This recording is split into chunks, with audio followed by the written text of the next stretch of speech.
Nous sommes en direct du salon de Levallois en compagnie de Yann Prado, auteur de Algèbre aux éditions Alia. Alors tout d'abord, que pensez-vous de la notion de roman historique ? Est-ce un qualificatif inspirant pour vous ? Alors, c'est vrai que je me posais la question en arrivant au salon. Roman historique, ça a quelque chose d'un petit peu contradictoire, et en même temps, parce que l'histoire semble écrite et il n'y a plus besoin de l'écrire, et en même temps l'histoire est un récit. Et c'est vrai que raconter une histoire via le roman nous permet de parler de l'histoire. Donc il y a un éclairage que le romancier peut apporter à l'histoire. Ce qui est effectivement aussi important, je crois, de signaler, c'est que la liberté que le roman permet dans le texte autorise à avoir une thèse, ce que le biographe ne peut pas forcément avoir. Ça autorise à avoir des écarts, alors non pas avec le fait, l'exactitude historique est importante, mais quand on discutait tout à l'heure avec Laurent Binet, c'est vrai que son histoire de roman total avec des personnages réels rencontre l'histoire et le roman. Et je crois que ça va aussi dans le sens de romans où la fiction et le réel se mélangent. Et parfois, le réel est plus étrange que la fiction. Oui, on a eu des éléments récents là-dedans. Voilà, bon, sans parler, mais moi j'ai des amis qui me parlent de dire j'étais là pour telle histoire, enfin un enterrement, ils me racontent ça, et je dis mais j'en parlais il n'y a pas longtemps avec un ami qui est écrivain aussi, et je lui disais mais tu mettrais ça dans un livre, personne n'y croirait. Il m'a dit oui, c'est exactement la réflexion que je me suis faite. Et je pensais à ce livre de Florence Aubenas sur le quai de Ouistreham, qui est une enquête, un travail journalistique, et qui est à mon sens plus puissant qu'un roman. Oui, il y a une transmission plus directe, mais alors vous c'est un peu particulier parce que vous parlez donc d'un mathématicien qui s'appelle Alexandre Grothendieck, qui n'est pas forcément très connu du grand public ou grand public non mathématicien. Qui est-il pour vous et qu'a-t-il apporté aux mathématiques modernes en termes simplifiés pour les ignares néophytes ? Alors, les ignares néophytes à ce niveau de mathématiques, c'est quasiment tout le monde à part 10 personnes. C'est mon éditeur Gérard Bérébi qui a rencontré Alexandre Grothendieck dans les années 70, lui a demandé mais qui comprend ces livres, et Grothendieck, très arrogant, a répondu à part moi, personne. Voilà, donc on est tous ignares. Grothendieck, c'est un mathématicien qui, sans grande contestation, est l'un des plus grands génies des mathématiques du XXe siècle. Voilà. C'est dit. Maintenant, on passe à autre chose et que personne ne connaît. Et c'est ce qui m'a très étonné, c'est qu'effectivement, personne ne le connaît, en dehors du cercle d'initiés, de mathématiciens de haut niveau, de chercheurs qui travaillent aussi dans son rayon, parce que les mathématiques sont une discipline extrêmement éclatée. Entre ce que nous on a connu à l'école, l'algèbre d'un côté, la géométrie de l'autre, il y a l'algèbre, la géométrie, les probabilités, l'analyse fonctionnelle, etc., etc. Donc c'est quelque chose d'extrêmement ramifié.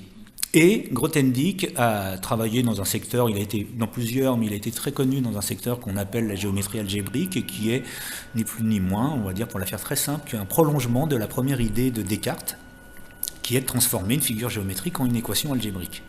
Voilà. Et il a travaillé, donc, alors après évidemment ça fonctionne en couches d'abstraction successives et ça se complique.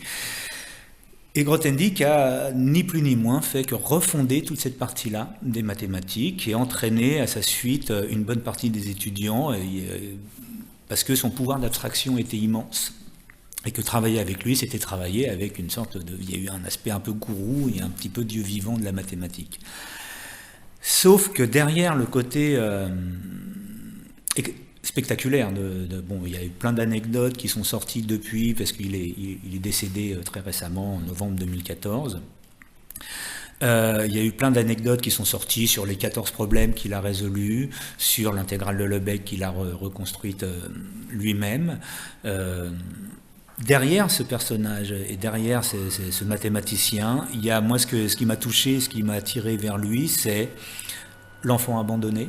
Il a une vie chaotique, il a été abandonné par ses parents qui étaient deux révolutionnaires et qui sont donc partis faire la révolution, puis qui sont revenus. Il a vécu en camp. Alors ça, c'est quelque chose qui me renvoie à une partie de mon histoire familiale, puisque mon grand-père est mort en camp. Donc mon père a vécu dans la figure du héros mythique mort pour la France, dont on ne savait pas trop s'il était mort. Le cas de Grothendieck est un petit peu similaire. Son père a été le héros indépassable révolutionnaire, ce qui a un peu la thèse de mon roman qui commence en mai 68, où Grothendieck va devoir toucher son héritage politique. Et enfin, il y a la troisième partie qui m'a aussi beaucoup touché et qui m'a beaucoup parlé, c'est ce que Richard Hogarth appelle les déclassés par le haut. Grothendieck vit dans un milieu qui socialement est supérieur à celui dont il vient. Et Hogarth, qui a écrit là-dessus et qui a vécu cette même chose, Hogarth est connu comme sociologue en France alors que c'était un professeur de littérature en Angleterre, à l'université, et qui a vécu le déclassement par le haut, par le système scolaire, qui lui a permis, parce qu'il était brillant, d'accéder à un monde supérieur socialement au sien. Il dit « Je vis avec vous, mais je ne suis pas des vôtres ». Et c'est effectivement cette sensation-là que moi j'ai éprouvée, parce que je viens d'un milieu qui est pas du tout celui dans lequel je vis, et que dans lequel et ce passage-là, Grothendieck l'a vécu aussi. Avec la dimension génie qui en rajoute un petit peu. Grothendieck a pas forcément très bien vécu ça, et tout s'est mélangé avec l'histoire, parce que je commence en mai 68, mais 68 c'est 50 ans après la Révolution d'Octobre, auquel son père a participé. Et là, à ce moment-là, Grothendieck, c'est ma thèse, se dit qu'est-ce que je fais, moi, par rapport à mon héritage paternel. Donc c'est ces trois dimensions qui m'ont... évidemment, le côté génie des mathématiques est terriblement attractif, mais je crois que c'est un petit peu on a fait le parallèle entre Grothendieck et Albert Einstein, parce que finalement, si on regarde en physique, lequel est le plus télégénique, c'est Albert Einstein. Donc voilà, on associe les deux, parce qu'on connaît guère que lui, mais qui aurait parlé de Niels Bohr ou de Richard Oppenheimer. Voilà, c'est... Bon, donc je crois que c'est le côté génie est très intéressant, mais... Oui. Mais il y a cette dimension d'enfant perdu pour qui la mathématique a été un moyen de ne pas sombrer. Et justement, au niveau justement de la reconstitution du parcours, là j'ai une question de Patricia via Leapfly. Qu'est-ce qui vous a semblé le plus difficile à reconstituer Justement, c'est mai 68, parce que j'ai très peu de données. Enfin, j'ai eu un témoignage après l'écriture d'un mathématicien qui était son élève, son thésard. Mais j'ai aucune donnée, j'ai aucune source de mai 68. Donc, alors que curieusement, c'est un événement abondamment commenté. Mais il faut voir aussi que c'est mai 68 à l'université d'Orsay et pas à la Sorbonne. Donc, c'est un petit peu loin. On est quand même chez les Forts-en-Thème, sur un magnifique campus. Vous allez voir, hein, c'est du côté de Gilles-sur-Yvette, de Bure-sur-Yvette. C'est pastoral, c'est la forêt de Rambouillet, c'est magnifique. Ça a été quand même très très animé, mais ça n'a pas du tout le côté la Sorbonne ou Nanterre. Donc c'est vrai que ils sont restés à l'écart géographiquement, et donc j'ai aucune donnée sur cet épisode-là, et j'ai aussi aucune donnée sur comment Grothendieck a vécu la chose. Alors, donc j'ai une thèse à ce moment-là qui est que mai 68 est une fracture. Grothendieck à ce moment-là est un maître, il se croit être du côté des insurgés, des enragés, et il s'avère qu'il lui renvoie il est vieux, il a 40 ans, c'est vieux, et c'est un maître. Il vient de recevoir la médaille Fields, alors qu'il refuse d'aller chercher, non pas qu'il refuse de recevoir, c'est pas tout à fait la même chose, c'est pas exactement la même chose, mais donc il est surtout un maître et un ponte de la science mondiale.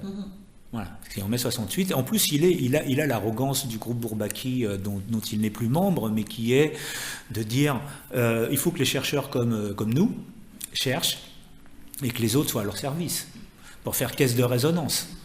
Et puis les tâcherons, on leur trouvera autre chose à faire.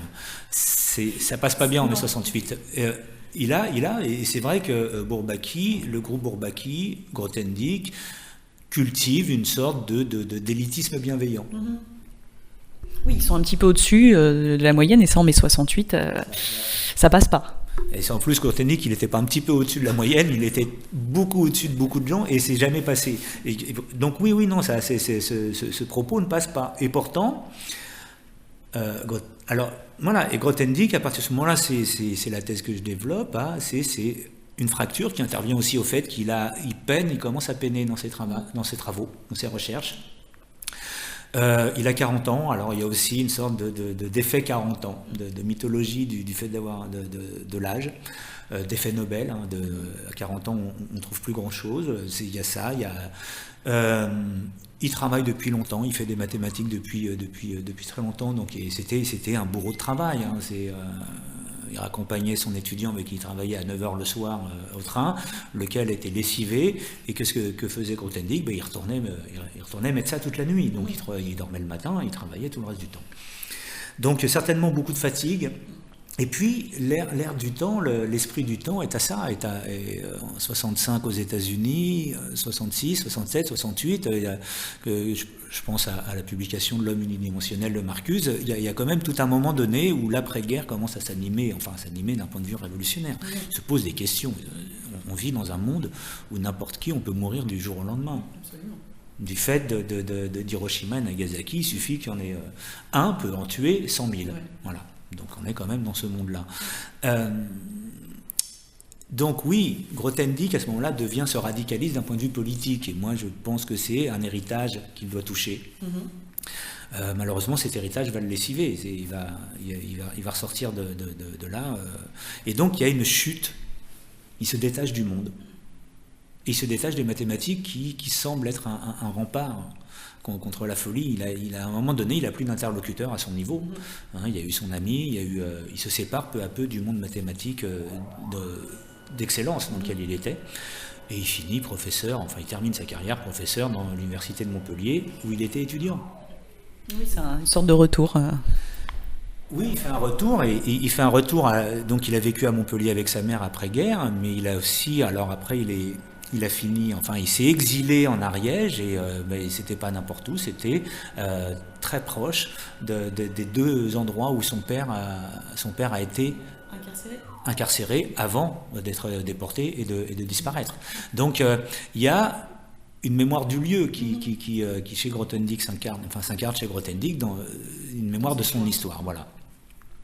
Bon, écoutez, merci beaucoup. C'était donc Yann Prado pour Algèbre aux éditions Alia.